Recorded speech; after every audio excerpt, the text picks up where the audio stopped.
probably asking, why is Walmart speaking at a healthcare summit? Walmart's in retail. We're not in healthcare.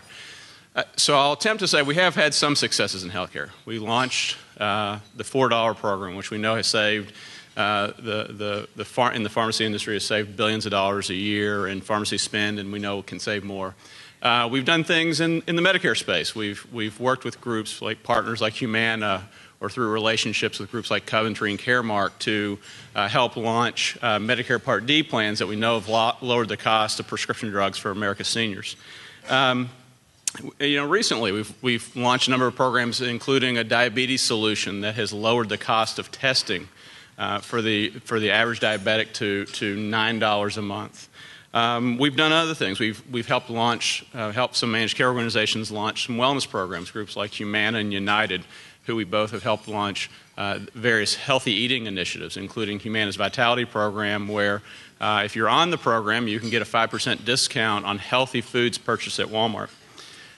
So we have done some things in healthcare, right? And we think they have been had some impact. We also are a big purchaser of healthcare. We have 1.4 million associates in the U.S. We have almost 100,000 associates just in the state of Florida. So healthcare is a big issue for us because we literally spend billions of dollars a year on purchasing of healthcare for our associates.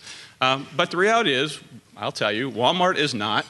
We're not in healthcare. We're a retailer, and our purpose is to connect companies who offer great products and great services with consumers who are looking to get those products and services at the lowest cost possible. So I think the reason I'm here today is to actually really talk about that, is to talk about cost and what are the ways that we can actually truly drive down cost in the healthcare industry and actually impact cost trend. So that's what I'm going to focus most of my remarks on today, and I'm actually going to try to save as much time at the end to see if you have any questions for me. But so let me talk about that. Let's see. Hopefully I can get the clicker to work. So I don't know if you all can go to the next slide for me, but really focusing in on two areas. So the first area is, in terms of this cost question, is what are the ways that we can lower costs? One is to recognize that not all healthcare providers are the same, and that if you truly want to lower cost, if you truly want to impact trends, you're going to have to think about choosing the right providers. And I'm going to share a bunch of data and a bunch of information for you to give you the perspective. Secondarily, to lower cost and impact trend, you're going to have to actually drive, and this seems a little counterintuitive, you're going to have to drive more utilization of the right kinds of services at the right place, at the right time, at the right cost. And so from a Walmart perspective, those are the two areas that we're focusing a lot of our energies on, both from a business perspective and also from a benefits perspective. So let me first sort of do a little setup and give you sort of the perspective from Walmart in terms of what we see as the issue. The first is we say the results that we're getting are fundamentally driven by the design of the market. So if you don't think the healthcare system is working, it's because it's not designed the right way. Certainly we know that costs are too high, and I'm not going to repeat a lot that's been talked about over the last 2 days, but I think an interesting point here is because costs are too high, you're actually seeing that consumers are choosing to defer care. So in data from 2011, almost 50% of consumers chose to defer care because it was too expensive. And this is a vicious cycle. So I choose to defer care right now, and that may even include preventative services. And so I don't spend on it, and I don't utilize that care, and in a year or 2 years, because I didn't make that investment, something ends up costing me more. Because I didn't go in and get my cholesterol tested, and I'll use that example a little bit more later, I couldn't afford the test, ended up having a heart attack in 2 years because I never actually realized that I had high cholesterol and that I had heart issues and I need to go get checked on. So certainly costs are too high, and you're seeing it in how consumers are reacting in the system. Second, care cannot be accessed conveniently. And you see a large number of Americans, over 60 million today, live in areas where there are primary care shortages. And we hear, and I'm going to talk about it a little bit later in the presentation, but you hear about this lack of supply in terms of the number of providers. And I actually will tell you that I think a little bit of it is that belief that there is a lack of supply is a bit of a misnomer. and I'll talk to you about it. But there certainly is a lack of access, and in particular in rural areas, you see that. And then lastly, and this is an important one, I mean, there was a point that was made in the talk just before, that the key issue is that too often the system is built around, if you think about who's in the center,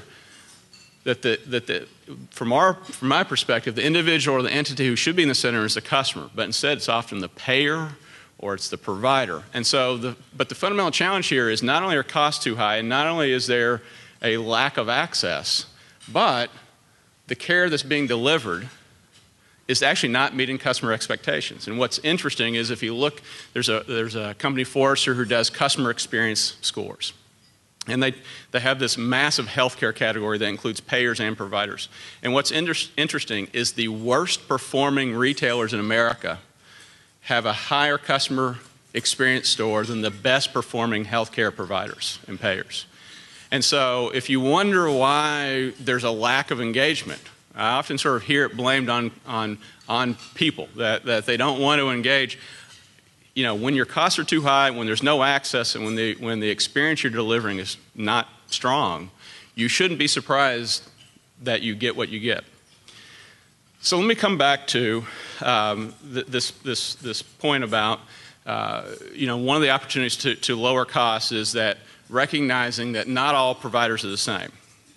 So let me first start with help you understand what I perceive as the customer understanding of healthcare costs and their viewpoint. And I'm going to start, the first examples and some of the data I'm going to share with you is from a pharmacy perspective, because Wal-Mart operates 4,500 pharmacies, so I have some experience in that space. But I'm going to step back. I actually lived, prior to moving to Arkansas a little over 5 years ago, I lived in Boston for over a decade.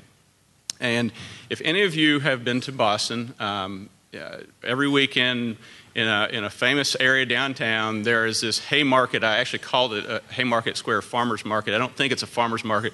Being from Kentucky, we call any time that anybody brings out a bunch of fruits and vegetables a farmers market. In Boston, I think they just call it the Haymarket Market.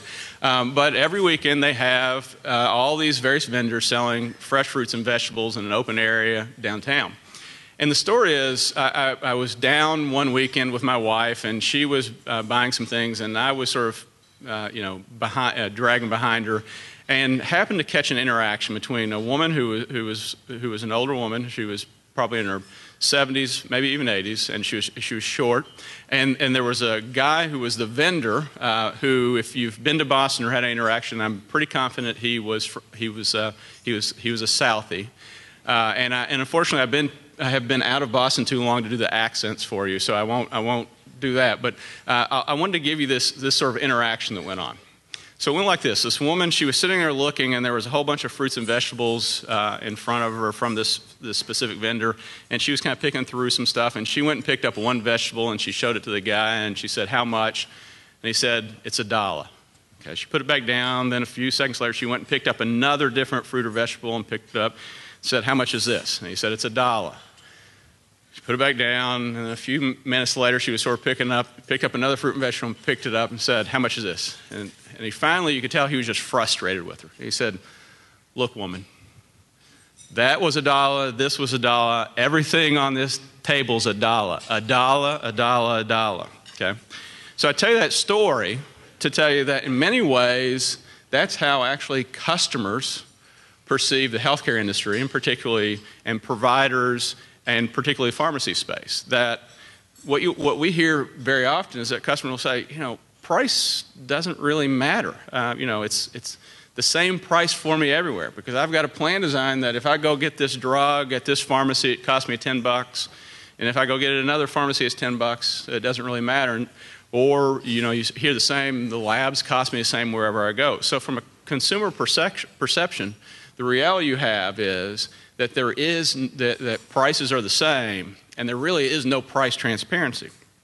But that's the consumer perception. But the reality, and I'm going to share, this is actually real data. This is real Walmart data based on the last year. It's based on average reimbursement for brand drugs and generic drugs, And it's with a number of the large pharmacy benefit managers. And this is with Wal-Mart's participation and Walgreens and everybody else's participation in open pharmacy networks.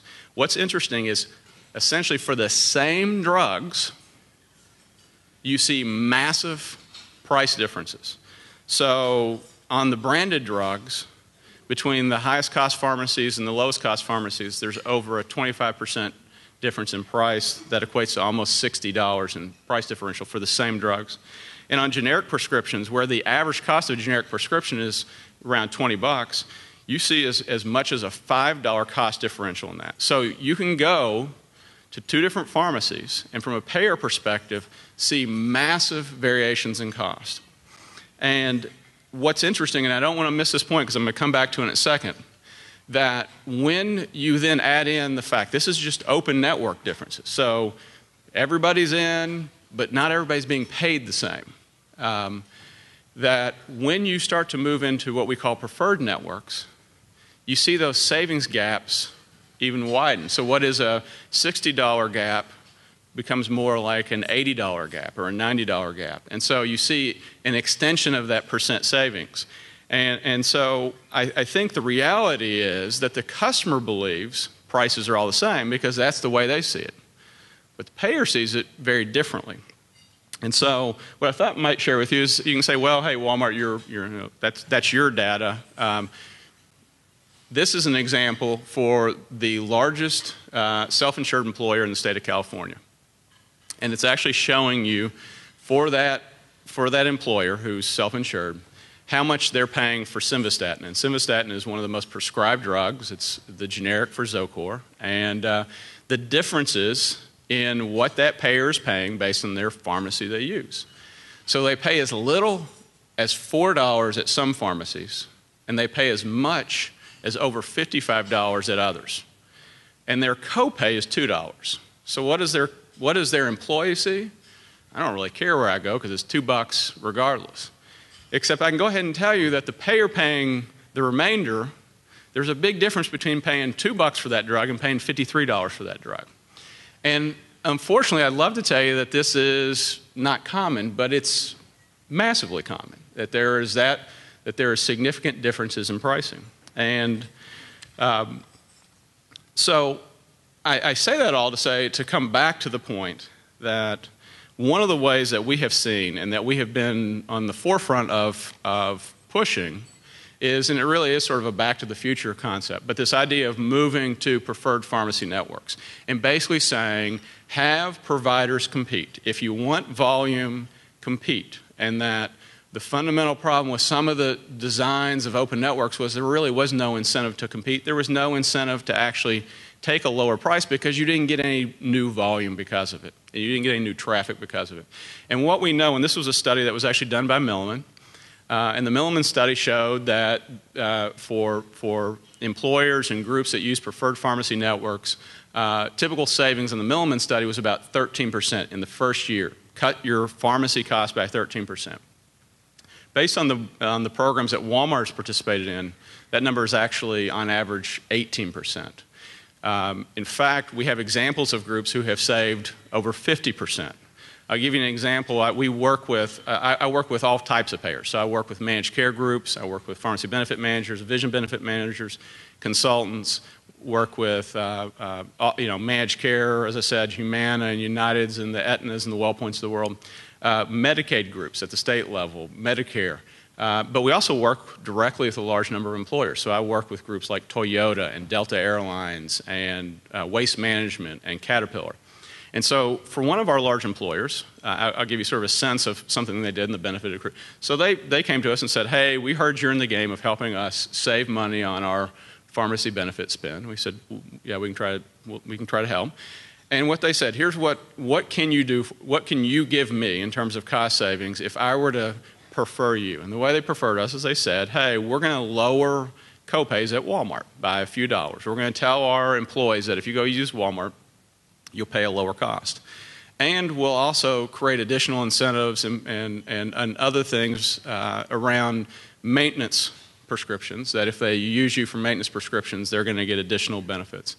what can you do for us? So we actually gave them a program, and the net result was they saved, on average, or they have saved, and it's now second year of the program, over 2 years, they've saved over 40% of their drug spend. The benefit to us was significant. We went from about an 8% share of their business to about 72% share of their business. So it was a win-win for us. And what was interesting was, and this is an important point because we hear it a lot, well, these preferred networks, it's risky because what about quality? Well, outcomes are better. They saw actually medication adherence on their plan go up because guess what? Prices for their employees went down. And so even though some of their employees maybe had to switch pharmacies, they actually saw better utilization. And they're seeing better outcomes overall. And I think that's one of the things that is interesting is that that where we've been involved, you're actually seeing better health outcomes and lower costs. That often we say, well, you can't get better quality, you can't get better outcomes if you get No, actually we're seeing it the other way, and I'm going to show you some data on that here in a second. The other thing that we've heard from people who say, well, I can't do preferred networks, and I'm going to talk about, I'm using sort of pharmacy the example, but I think there are it applies in the medical space, but this can't work because this is about eliminating choice. I challenge you to go and look at what the definition of choice is. In the definition is the word alternatives. And I go back to that example. When everybody is priced at $10, what alternative do you have, right? That regardless of, if you look, and we know this, if you look at the facts in retail, that individuals select, who they use to buy groceries from or buy their apparel from on a number of things. But the number one factor is always price. It's the number one factor with which, if you ask people, why did you choose this group over somebody else, it's price. And the second is quality. And so one of the things we say is that one of the fundamental flaws of that logic of saying preferred networks are bad, or what we'll talk about in the medical side, what our associate health wellness plan is doing with things like centers of excellence, that you're eliminating choice, that the reality is, I believe that choice is a myth in healthcare, that consumers don't actually understand their choices, and sometimes there aren't clear delineations in their choices, so you can't there is no choice because I don't understand what my alternatives are. And because there's a lack of transparency, particularly price transparency. So I think one of the things we've actually seen, and it goes back to some of the data, are consumers who are in preferred pharmacy networks or who are doing under plans that use centers of excellence on the medical side, are they unhappy? What you find is no, actually customer experience scores are higher. They're happier because they're saving money. They actually have found that when plans implement these programs, they do a better job of communicating because they have to explain, here's why I'm doing it. I'm doing it because I'm trying to help manage costs. I'm trying to help maintain a benefit, which is more communication than they've ever been given before. And so we actually see happier consumers. And again, as I mentioned, we're seeing this example. I gave you a lot of pharmacy data, and I'll switch to some medical here in a second. But we're seeing the same trends.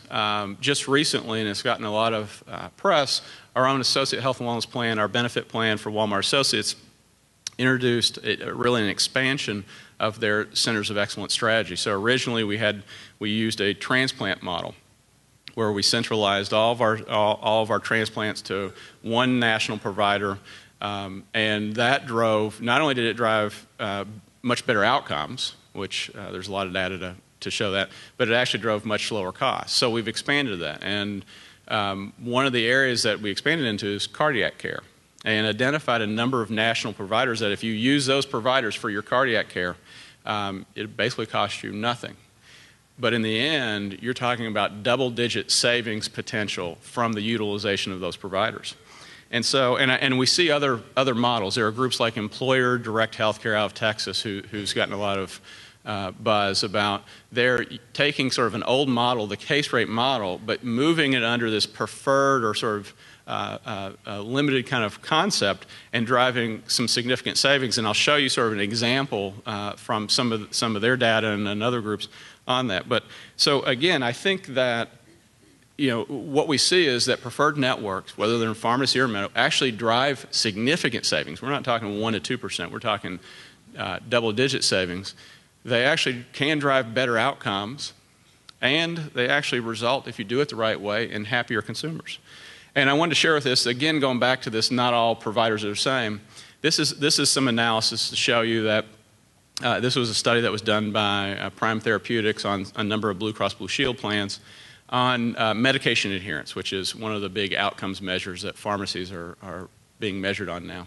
And what's interesting about this data, I know you can't read it on here, but what was interesting is the lowest cost pharmacy providers actually were delivering the best outcomes in this study. And they didn't entirely want to speculate why, but we would sort of say that it probably had to do with a little bit about the lowest cost providers did have lower prices. And so did those lower prices actually make it easier for consumers to get their prescription meds? This is another group, EQIP, that's associated with the Pharmacy Quality Alliance. And they're doing some analysis working with Medicare plan providers and pharmacy providers to measure pharmacy performance from a star ratings perspective on Medicare plans. And so one of the areas, and this is, I'll explain sort of what the data is on the right, one of the areas that pharmacies are measured is around this idea that somebody who's diabetic should be also taking a hypertension med. And so what they measured was how successful is a pharmacy at getting a customer, a patient, who is diabetic, who they know to be diabetic, to also take a hypertension med. And I think what was amazing to me was that at times we've heard, all pharmacies are the same, but there is massive variation in outcomes. But what was also interesting in the data, if you ask the plan provider, this is a very large, it's one of the 3 largest Medicare plan providers in the U.S. It's based on some of their data. If you ask them who are the lowest cost pharmacies in your network, yet again we saw a similar thing. The lowest cost pharmacies here were also driving the best outcomes. And so one of the things we challenge people is just because you've lowered price doesn't mean you can't drive better outcomes. Let me now share with you some of the medical data. Because you say, hey, you've largely showed me a bunch of stuff on pharmacy. That's great. Maybe this all works on pharmacy. Pharmacy is only 15% or 20% of my spend. But my big problem is on the medical side. So I'm going to give you, I literally have thousands of examples of these. So I'm not going to bore you with them all. The reason I'm showing these is my wife, who frankly should probably be up here because she actually is, she knows something about healthcare. She got her clinical degree from Vanderbilt. She has a doctorate in public health from Harvard. So she knows a little bit more about this than me. But her specialty is in maternal and child health. So she always loves it when I talk about labor and delivery. So I'm going to give you some labor and delivery examples. So this was an example of a group who aggregated a large number of employers, who was working with a large number of self-insured employers in the state of Ohio.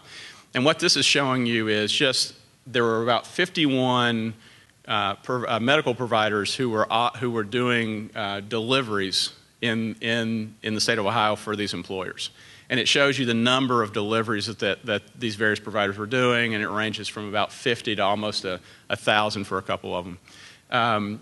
And so, and again, it was over, this was specifically just normal labor and delivery. It was the same CPT code at all of them. So there was no complications, no issues. So remember that chart. So, the next page, if I can get to go there, is the cost across each of those providers, still in the same order, of a normal delivery across the providers. And what's interesting is that the same service, normal labor and delivery, in one place cost as little as $3,500, cost as much as $13,500, and it didn't have anything to do with how many deliveries you did. In fact, the 2 largest providers in the state, if you base it on how many deliveries they did, there was almost a $1,500 price point gap between the two for a normal labor and delivery. and you can say, well, maybe Ohio is screwed up. There's something wrong with them. Okay, well, here's California. You can say, well, and some of you may say, well, California's screwed up too. But this is based on the state's healthcare data, and what you found was an even wider range. Healthy labor and delivery, a normal labor and delivery, costing as little as $4,500 in one location and as much as $45,000 in another location. In the state of Arkansas, and just northwest Arkansas, my wife is actually opening up a birth center, and the whole reason she's doing it is, the state is keenly interested in lowering its costs on normal labor and deliveries, and the price delta with some of the providers in the market is over $10,000.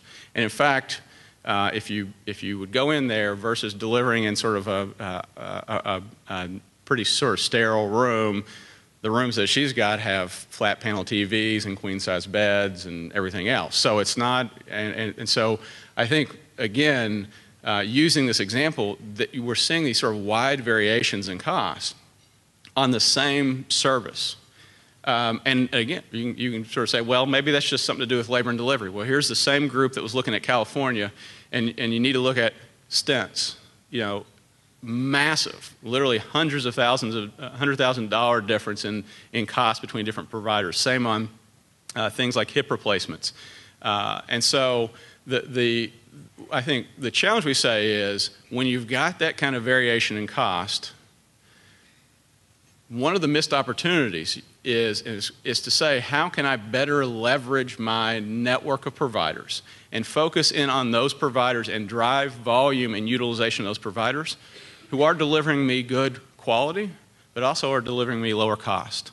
And so I think that's one area, and we know it's sort of a touchy subject, but we have seen it time and time again that's a way to go drive savings.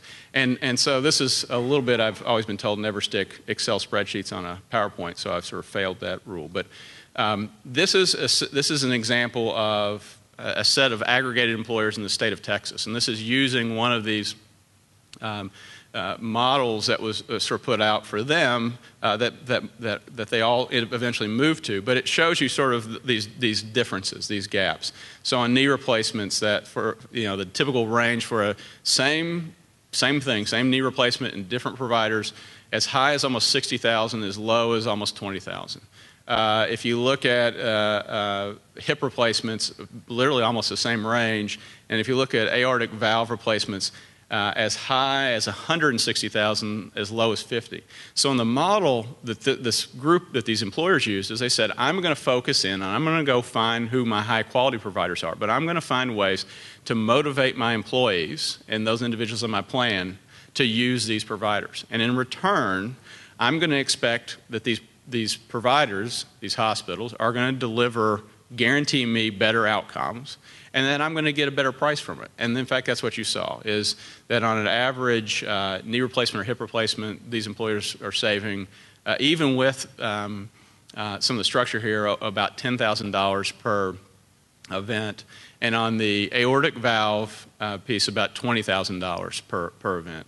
And then there were some examples where the managed care organization that was working, or managed care organizations that were working with these employers, they already had capitated rates in place.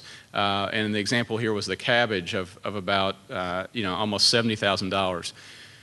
What they did is they said, yeah, but you're still not driving utilization. You're not helping a provider pick up and gain any more utilization. And even in that example, for a cabbage that was typically costing almost $70,000, they were able to help these employers lower their cost by $25,000 per procedure.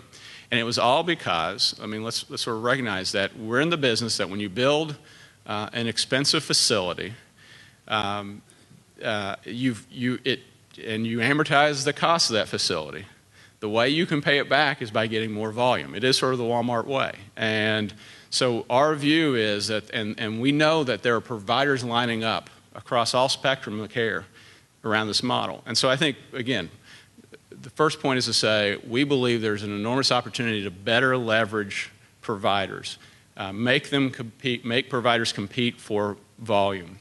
I've heard I'll use a pharmacy example that in the U.S. today there are 65,000 pharmacies. Does anybody want to speculate on how many McDonald's do you think there are in the U.S.? This is the example that we use that we've sure heard. Anyone want to guess? You think 109,000, you think, unfortunately, it's only about 13,000. And in fact, if you ask McDonald's, they will tell you at least 2,000 to 3,000 of their locations are duplicative. Okay? So if you think about that, they might have in an airport 6 locations, and it's really because they didn't want to let Wendy's get one of them. And here's the question I ask you. How many of you in the last day, week, month, or year have been challenged to get a Big Mac? Right? You've been challenged. You must be literally in the middle of nowhere, somewhere in Maine, right? That's the only thing I can figure, right? Okay. So I think our point is to say that and we're going to come back to this on the medical side, that the reality, we may have in certain areas an overabundance of options, and that's actually driving up cost. And so how do you better leverage providers and force them to compete? So then the second piece, I'm going to move to the second point, which is driving the right kind of care at the right time, at the right place, at the right cost. So there's always this question we hear about, well, there's overutilization of the system, overutilization. That's why we don't have, and there's not enough supply. So my question is there really a problem of overutilization, or is there a problem of underutilization? So I'm going to use the cholesterol example.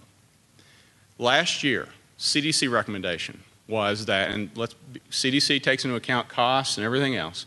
CDC recommended in the U.S. that at least 130 million Americans should have received a cholesterol test. How many did?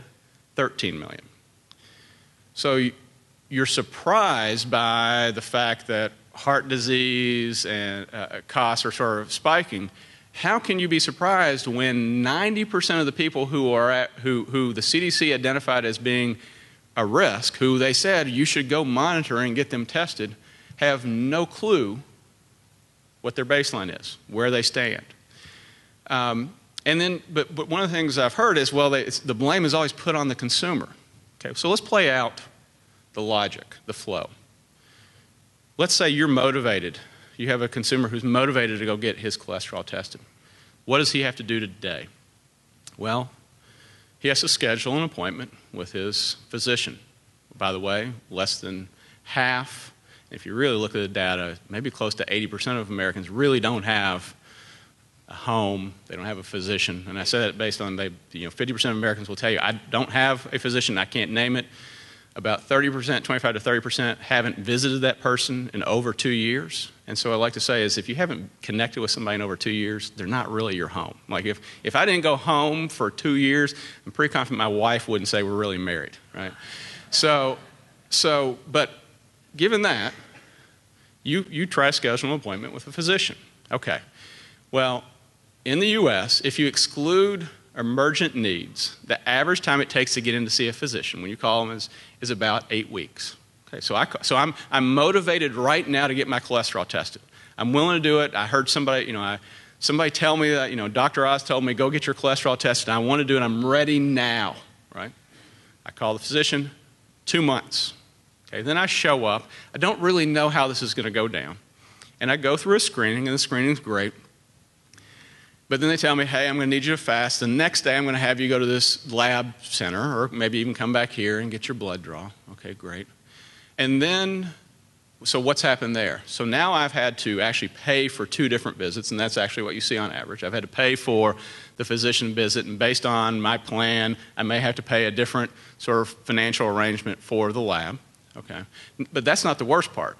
Even though the average cost of those 2 things is about $180, the worst part is, let's assume I'm working, or let's assume I'm trying to take care of kids at home, and I've got to get a babysitter or an aging parent.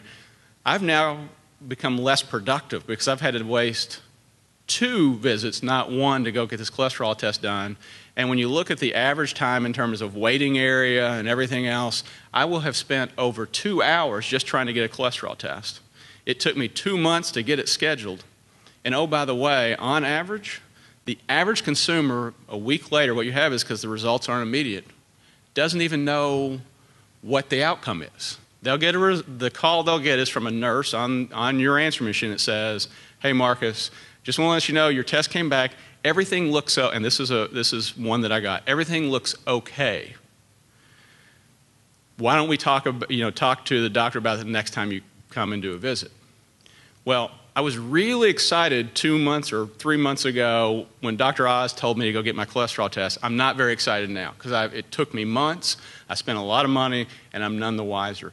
And so I think that is one of the fundamental problems, is that there's a process flow design that we think is not allowing the system to work.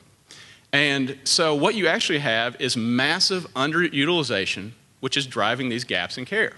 Right? So what are those drivers? I mean, again, let's go back to it. You saw how many people, almost 50% of Americans, deferred care because of costs. Costs are too high. It's too hard to access. And I'm not just talking about geography. I'm talking about process. The process I just took you through, that is not a good process, right? It doesn't work. There's also just generally a lack of awareness of what's available to you, right? That transparency issue. There are coverage issues, people saying, which goes back to the cost. And again, let's not forget, customer experience scores aren't great.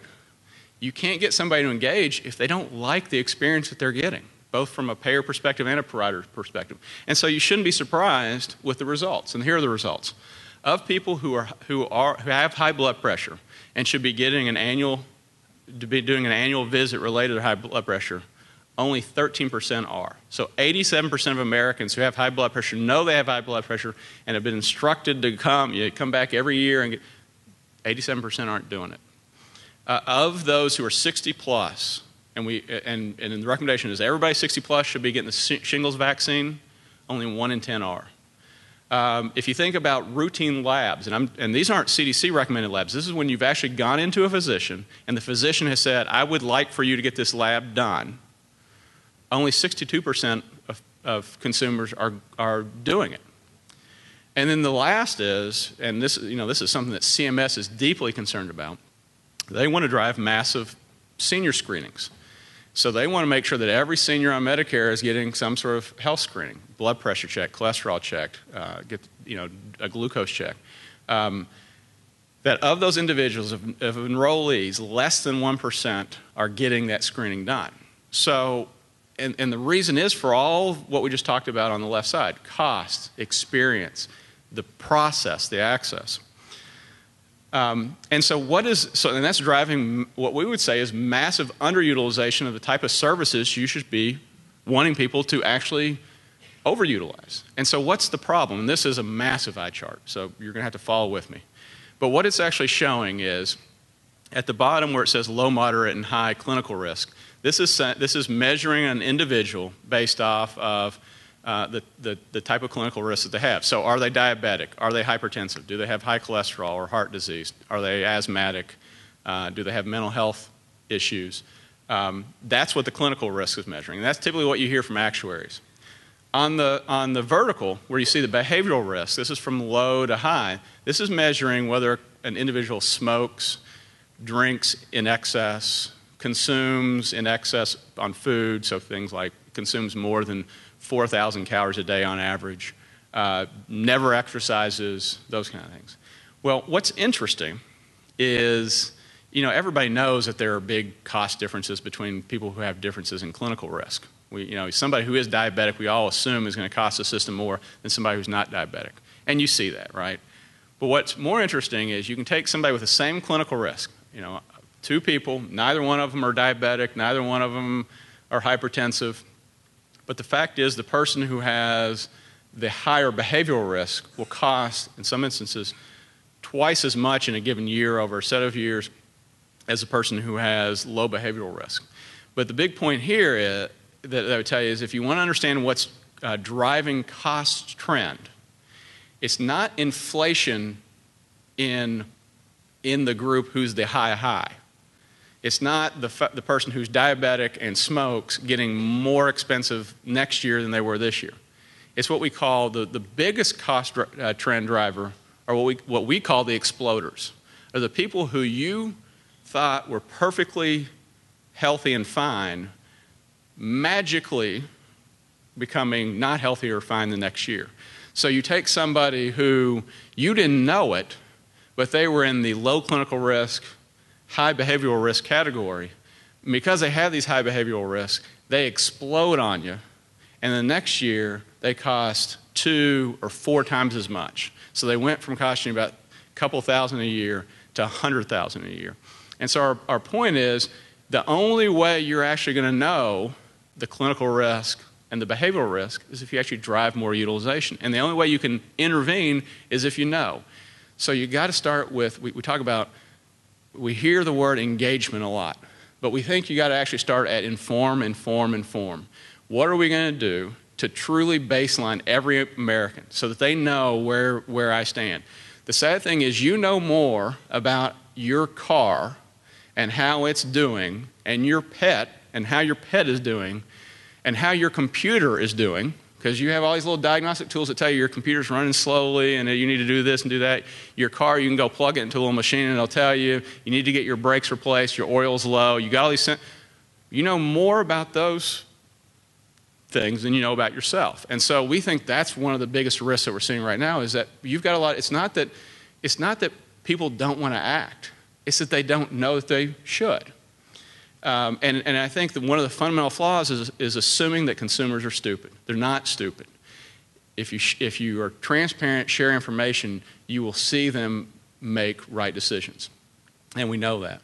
And so, our point here is to say that more utilization at the right time, in the right place, at the right cost can lower costs. And in fact, if you look at the recommendations, right now of the visits that are occurring, there's about 750 million based on sort of what we call basic care that are occurring in a given year. The reality is, if you follow the clinical recommendations, that should be closer to about, and this is a very conservative number, about 1.3 billion. And so, one of the things that somebody will point out here is, well, yeah, if you drive to what's being clinically recommended, that's going to increase cost. It will. That will increase costs. It'll increase costs by about 140 to 150 billion dollars. But just off of greater utilization of those services. But there's an almost immediate impact where the overall system will actually see that 140 to 150 billion dollar investment will actually become nearly a $500 million cost savings in the system, because there won't be utilization of services that weren't necessary, and there'll be greater awareness, and you can be out front of things before people explode on you. And that's certainly what we've seen. And so one of the things that we'd say is, if you want to reach people and engage them, you can't hope they come to you. You got to bring it to them. And so we actually would say that retail, and somebody also mentioned churches, places where people are already congregating are the places that, if from a healthcare perspective, if you want to reach consumers and you want to actually impact cost and impact trend, you're going to have to go where they are. Regardless of whether you like it, you're going to have to go where they are. And what I'll tell you is that what we see is, we believe that major gaps in care can be addressed through greater utilization of retail health services. That you can do them at a lower cost, and we think you can actually do them at a better quality. And you see this right here. This is based on retail clinics today. And I would tell you, retail clinics today, the model is flawed, because they're largely focused on things like pink eye and strep throat and flu. They're not taking care of diabetics. They're not taking care of people with heart disease. They're not taking care of people with asthma. But what you see here is, this is the stuff that you'd already know, that retail clinics certainly cost less. Everybody knows that. What's interesting is they have the highest quality of care. They're delivering the highest quality of care. And so it's not a quality issue. And I think that's important to remember. And so this is the example. We went back to that lab example. But, from a Wal-Mart perspective, we have 150 million customers who visit us every week.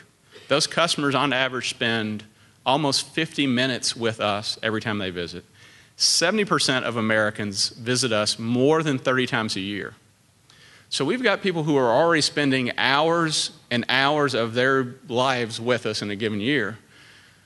So you take that, you take the fact that people are already there, and then you take the fact that this retail concept and this discounters concept of everyday low price, of trying to find ways to lower the cost of the products and services that consumers want. And you bring that together, and we believe that can be a significant answer in terms of driving engagement. And so we use this sort of example below of, taking you through a sort of a typical status that if you want to go through sort of the full gamut of everything, that you maybe think you've got high blood pressure, or you think you've got high cholesterol and you're worried about what it might be, your father or your mother had heart disease, and you want to, well, today the current situation is 4 visits. It takes multiple weeks. It takes multiple hours of travel. You spend hundreds of dollars, when in fact the fundamental question is, why can't you integrate that all into one single event and do it in under, and in the example here, we've actually seen models. There's one with Kaiser Permanente, that you can take what was that 4-visit, multi-week, multi-hour driving event and squeeze it down to 20 minutes and have the customer come out saying, I actually felt like this is the best service I've ever been delivered. I felt more engaged. I'm more willing to come back. And so I think that, and that's one of the things, so from a Walmart perspective, we're now focusing, as we think about our health services strategy, on bringing in and partnering with groups who bring the types of services to put it in front of the customer and do it in an integrated fashion, so you can get the benefit of the lower cost, the improved convenience, the improved experience. And I wanted to come back, and this will be one of my last 2 slides here, and this is a massive eye chart, but it's one that there's parts of it that I sort of really enjoy. But it goes back to this point about, well, we got a real problem. We don't have enough supply of providers, and that's going to be the big issue we got to address. I hate to tell you, I don't actually believe that, and here's why. That if you look at the number of physicians per 100,000 Americans in the population, that if you go back to the 60s, that ratio was about 1.4 for every 100,000. So we had about 1.4 physicians for every 100,000. In the 90s, in the mid-90s, that got to about 2.44. Today, that number is 2.56. So we actually have more physicians today for every 100,000 consumers, patients, population than we had a decade ago. The challenge that I see is we've not allocated our providers in the right kind of way. So you look at the primary care to specialist ratio in the 50s. For every specialist, you had 2 primary care physicians. Today, that ratio is flipped and gotten worse. For every 1 primary care physician, you have 3 specialists. And where a specialist cost is 3x the cost of a primary care physician, you shouldn't be surprised that your cost trend is out of control. And so I think the idea of using advanced practice providers is spot on. I think from our perspective, when we look at the health services models that we're starting to employ, it's about bringing in providers and enabling them to work to the upper third of their professional licensure and their professional and clinical capabilities. But I think at some point we're going to also have to address this ratio issue, because it's not working.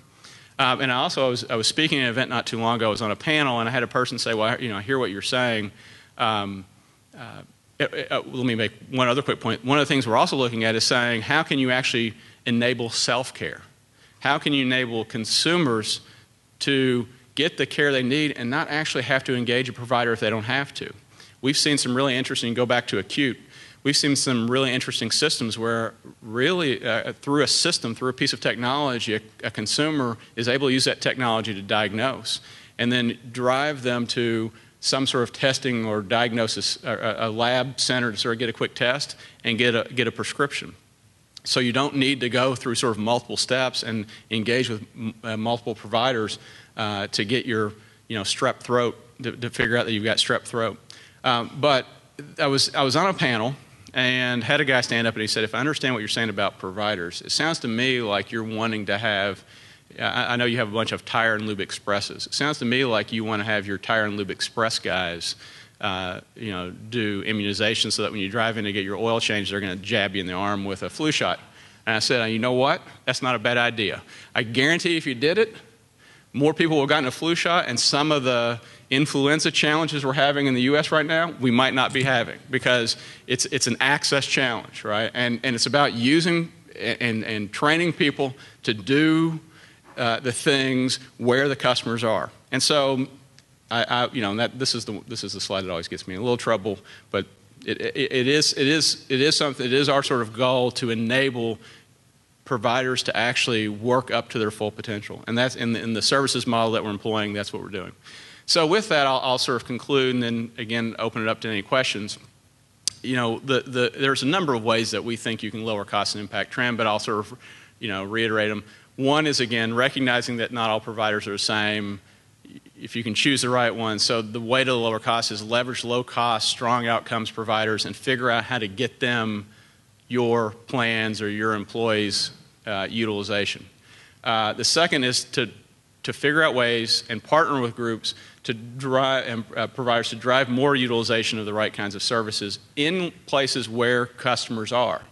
And that we think that starts with this concept of baselining, of doing anything you can do to motivate your members, your employees, to understand where they're at, and then motivate them to engage. But you can't do it by making it onerous, putting an onerous process in front of them. You got to find solutions that make it really simple and really easy for them to get what they need, where they need it, at a price they can afford. So again, thank you all so much. I appreciate your time, particularly sticking with me right after lunch.